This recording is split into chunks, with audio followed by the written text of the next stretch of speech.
What's happening, everybody? Ryan Taylor here with the Booster Show. I've got my good friend Bill Bauer here. And Bill, why don't you give us a 30,000-foot overview of what you do at Solera, a little bit of your background, if you would. Sure, will do, Ryan. Yes, thanks. Great to be with you again. And yes, my name is Bill Bauer, and I'm Vice President of Industry Relations at Solera. And in my role there, I'm interacting with the industry, with our clients, obviously, insurers and body shops and parts suppliers and OEMs, but also all the stakeholders that are involved in this ecosystem we call claims and repair. Yeah. Prior to that, I was in the insurance industry for more than 35 years, and most of that time with two major insurance companies, Nationwide Insurance and Liberty Mutual. So claims is sort of in my blood. I've been in claims for a long time. And then just before joining Solera, I spent 6 years at LexisNexis Risk Solutions, heading up the claims product offerings that they have there. So again, great to be with you. Oh man, glad to have you. So really what I wanted to do today, guys, is have Bill come on and talk about artificial intelligence, AI. But Bill, what is AI today, and where are we going with this? I guess would be my first question to you. Yeah, good question. And AI has just evolved so much over the years. And so artificial intelligence, or AI, is a way to leverage imagery in order to identify imperfections. And what has happened in the insurance industry is companies like Solera, there are others, but companies like Solera has taken this imagery and been able to create line item estimates from the image. Now, in Solera's case, it's not just the AI. The thing that makes Solera's solution so unique is we use visual intelligence as well. And what that means is we can pull in data science and repair science. So data science are things like parts, like which parts should go on the car. Mm-hmm. And that's about bringing in like a used part or an aftermarket part based on whatever the rules are for that particular client. And then you have repair science, and that's something that I find very intriguing. That's where the VI solution really helps to use that imagery to determine whether that part should be repaired or replaced, and then to assess hours on the repair if it is going to be repaired. It is really taking a process that I began in my career doing, in person, looking at a vehicle and creating an automated electronic way of creating that line by line estimate using imagery that's easily available today from today's smartphones. What we're seeing is at first notice of loss, somebody's filing a claim. They're going to send them over a link. They're going to take some images. AI is going to take over at that point. Is that what I'm hearing? But you're exactly right. It's the customer getting a simple link, taking a few pictures. And the nice thing for the customer is once they go through maybe about 3 clicks and send, within a few hours, they have the estimate back on the phone. And they're able to send it wherever they want to get the car repaired. And so it's just such a customer-friendly approach that it's been well received by consumers. Insurance companies, are they using AI today? And will it become mainstream? Is it going to be, where are we going with this on the insurance carrier side? Well, they are. We are, I would say we're in the early adoption stage right now. So some carriers are using AI. Others haven't gotten there yet. But we're finding rapid adoption, and there's really 3 ways that I see carriers using AI today, if they're using it. First of all, and we have a number of customers using it around the globe. We're in 50 countries today with our Capture solution, which includes our AI. And so we get some good intel from not only in the US, but around the world. But what we're finding is, number one, they will use it to prepare that initial estimate.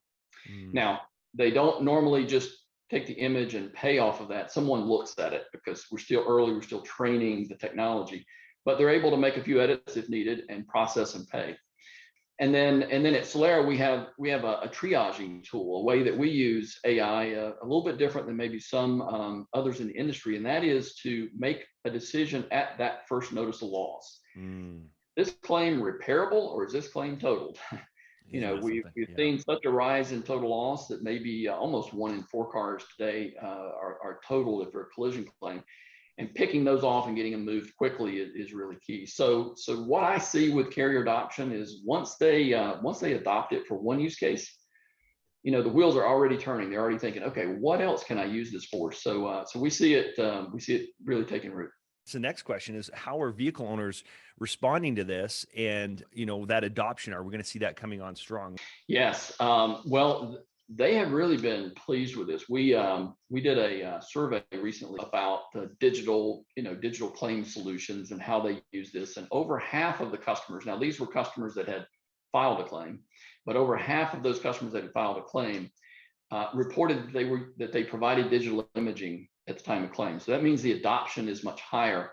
But the benefits for the customer is really a faster claims process, a faster claim settlement. So they send those pictures, as we mentioned earlier in your description, a few hours or maybe the next day, they get the estimate back. If the carrier is using electronic payment, they might even be paid electronically, and they're ready to go and get that car repaired. So we are seeing faster claim settlements, and that has resulted in higher customer sat scores. And so insurance companies are telling me, hey, boy, our customers love this. It's just so easy. They don't have to make the extra trip, to see an adjuster or someone to get that car appraised. That makes sense. I think one of the things that, I'm trying to get my head wrapped around right now is I see a lot of pressure building for the insurance carriers, right? We're getting a lot of pressure. They're like, you need to follow more OEM repair procedures. We got parts delays. We got repairs taking a lot longer, keys to keys, that cycle time has gone way up. There's lost length of rental, all these different pressure points. There's pressure now to raise labor rates. All these different pressures. And it's almost like a dam, if you will, of all these things building up and building up. And one of the things that I see that AI can do, to your point, is to be able to really get these customers dealt with in a lot more efficient manner. One of the things that's on my radar, and I'd love to hear your perspective of this, is I understand that the insurance companies have to keep a percentage or a number in escrow, right, until that file is closed, right? So if it's right now, some repairs are taking 3-4 months, they're keeping that money locked in escrow until that claim is closed. What AI is going to have the capability to do, if I'm hearing you right, is to be able to basically settle that claim or pay out that customer in hours or potentially days from the carrier's perspective. That's got to sound very appealing. Do I have that right? Yeah, so reserving, right? So the reserving, normally with automobiles, on the injury, they're usually having to pick a number. On automobiles, a lot of times they use a formula to put that number in. But yes, it is actually allowing them to process at least the initial payment faster. Now, when the car begins, when it gets into the shop to be repaired, and the complexity of cars today, it's not uncommon for additional damage to be found once the car's opened up. But you're right, you are able to bring those initial estimates to completion quicker. Which brings us firmly right into how is this going to affect the body shops, right? So the first thing that really caught my attention when I was looking at this, if I'm a DRP and I'm getting these total losses, it's cost me as a shop $750. That's my average cost to internalize and handle a total loss for my insurance partner, right? What I'm hearing is that the AI has the ability right from first notice of loss to look at the images and say, hey, this is a total loss. Don't even bother sending it to the shop. It's going to divert it to the salvage folks, right? Is that right? That's exactly right. Yes, yeah. We are finding that our AI is identifying those total losses at a very high frequency or accuracy level. So therefore, you're not taxing the body shop with holding on to this car and maybe waiting for somebody to come and look at it. You can move it directly to your salvage auction, get the process moving, most importantly, get the customer taken care of so that they're not waiting weeks to get their total loss claim, processed. Which means, and for the folks on watching this or listening to this right now, what that means is if you're not on a DRP and total losses are a profit center for you, understand that this technology will have the ability to get rid of some of those total losses. So expect that if that's a profit center for you, there's a good chance that profit center could go away in the future, right? It's just where the evolution of this thing's going. And it's going to be a lot more affordable for the insurance carriers to just send it straight to the salvage yard than have it go through and get a storage and tear down and all the things that happen at the body shops today. So just be aware of that's coming. What other things from a body shop's perspective, especially as we look at the damage severity, right? We're seeing a lot of things like telematics and, ADAS and all these different things starting to trying to lessen the impacts. We have more minor damage, which is for the body shops. We love that, right? I mean, that's our sweet spot. That's the gravy work. Now, in the heavy hits, I think it's very obvious that the customer is like, yes, I need to find a body shop. So that happens 24% of the time. The 76% of the time is what I'm concerned about, Bill. And I want to get my head wrapped around this, because if I understand it right, and I've seen some different systems out there now where the customer takes some images and within, like you said, hours, in some cases I've heard minutes, but let's say within hours, they're being presented with the option to either help me find a body shop, or deposit this money into my bank account. So on that minor damage, what is your expectations? Are we going to see more cash settlements where people are coming to the marketplace as cash pay? What does that look like in your purview? Yeah, good question. Good question. And by the way, the process the process for using AI to do the estimate is only 2 or 3 minutes. But what I see as an opportunity for the body shop industry and for consumers with AI, can we redesign this whole direct repair model, and could we create more of a shop of choice program? So I envision the future. It's too big of a topic to get into too much detail here, but I see a future where this whole process of getting the shop selected, get you in the shop for repair, could be more automated with digital capabilities like AI, and a lot less labor intensive for the body shop and for the customer who's making multiple trips many times. I can definitely see how the technology could lean towards that angle. I guess what I'm tracking right now, and this is a little bit maybe of a squirrel chase, but go back 3-4 years ago now. We take a look at the average percentage of customer pay at a body shop, right? We were tracking about 8%. Now, today, it's over 21%. And in some cases, I'm hearing even higher. So I'm not even, we're watching deductibles go up. We're watching the damage come down in a lot of size. We're starting to see like, hey, wait a minute, this customer could take out the cash. So the body shops need to adapt to this changing environment. And there's the part of me that says, hey, if somebody's hitting that deposit this money in my bank account, they're coming to the market as a cash pay. The insurance company settled it. How involved will it be if the shop looks at it and says, okay, you might have gotten a $3,000 deposit into your account, but I'm seeing $4,000 worth of damage here. How complex will it be? Like, I got to imagine these insurance carriers are planning for this to be able to supplement, even though the file's been closed. What are you seeing in that? That's a great point. So yes, I don't think there'll be any difference than we have today. I mean, today we have supplements even if the car's inspected. Oftentimes, Right. once the teardown happens, especially if you have a $4,000, $4,000 hit.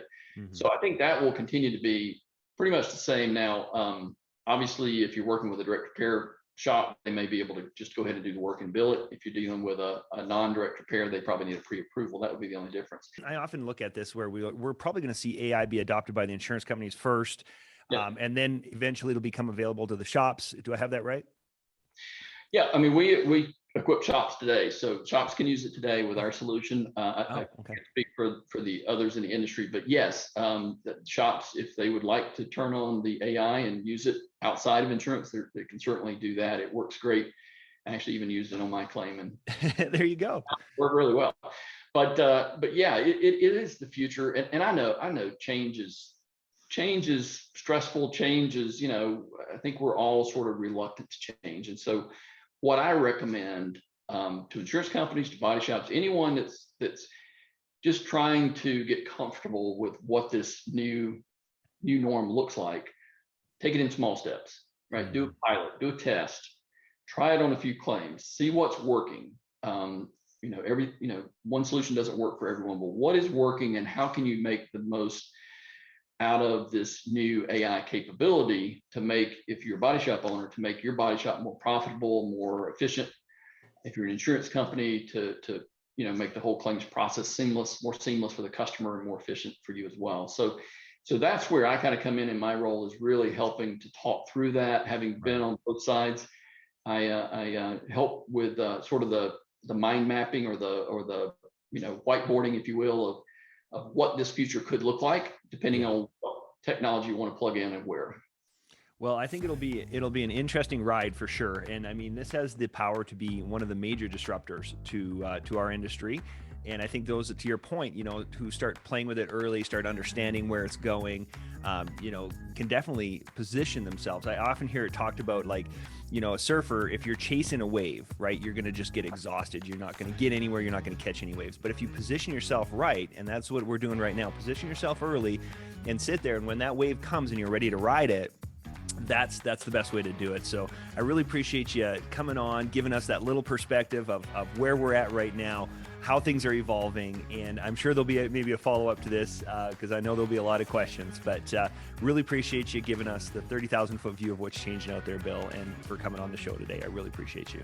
Thanks, Ryan. Great to be with you. Enjoyed our discussion.